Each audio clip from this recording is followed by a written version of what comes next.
मैं professor doctor Anjum Rahman, मैं एक गायनाकोलॉजिस्ट, कैंसर सर्जन और एक लेप्रोस्कोपिक सर्जन हूँ। मेरा स्पेशल इंटरेस्ट है इनफर्टिलिटी के पेशेंट में।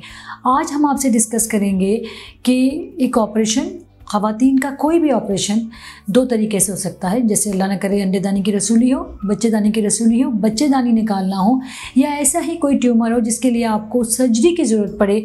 वो किन तरीके से हो सकता है? पहला तरीका ये है कि हम चीरा लगाएं, जिसको हम ओपन सर्जरी कहते हैं, और दूसरा तरीका ये है कि हम इसको लेप्रोस्कोपिकली करें, यानी कि बग़ैर चीरे के करें।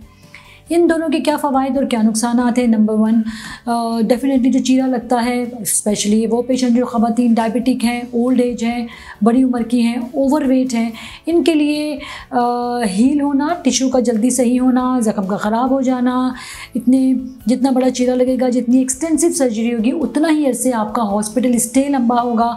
डेफिनेटली जितना हॉस्पिटल स्टे लंबा होगा, पेशेंट की मोबिलिटी, यानी कि पेशेंट उतना जल्दी अप एंड अबाउट नहीं होता, और उसके साथ दूसरी कॉम्प्लिकेशन हो सकती है। उसके मुकाबले में लेप्रोस्कोपिक सर्जरी एक एडवांस सर्जरी है। इवन हम बहुत सारे कैंसर के पेशेंट को भी जो अर्ली स्टेज में हमारे पास आते हैं, हम उनको लेप्रोस्कोप से ही ऑपरेट करते हैं। उनमें बच्चेदानी भी निकल सकती है, आपके अर्ली स्टेज का कैंसर भी निकल सकता है, रसूली भी निकल सकती है, बच्चेदानी वापस बन सकती है, अंडेदानी की कोई रसूली हो वो भी निकल सकती है ईज़िली बग़ैर किसी चीरे के। बिल्कुल इसकी फ़वाइद बहुत ज़्यादा हैं। ना आपको कोई चीरा लगा, आप 24 घंटे के अंदर हॉस्पिटल से घर जा सकते हैं।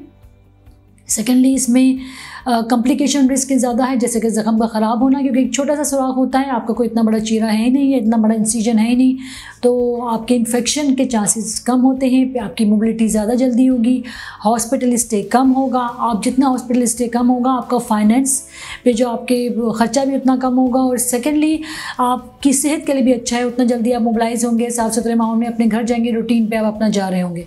टिश्यू हैंडलिंग जिसको हम कहते हैं कि जो टिश्यू को जो हम ऑपरेट करते हैं उसमें ज़्यादा सेफ़ होता है लेप्रोस्कोपिकली, जब हम उसको कंपेयर करते हैं ओपन सर्जरी के मुकाबले में। एक डिफरेंस है कि जहाँ तक एनेस्थीसिया है, बड़े केसेस में तो दोनों ही ऑपरेशन में आपको जीए मिलता है। हो सकता है छोटे मोटे केस में आपको जो ओपन सर्जरी होती है, यानी कि चीरे की जो सर्जरी होती है, उसमें स्पाइनल लगे, मगर जो लेप्रोस्कोपिक सर्जरी होती है ज़्यादातर वो ऑफ कोर्स ज़्यादातर क्या बल्कि 100% वो पूरा बेहोश किया जाता है।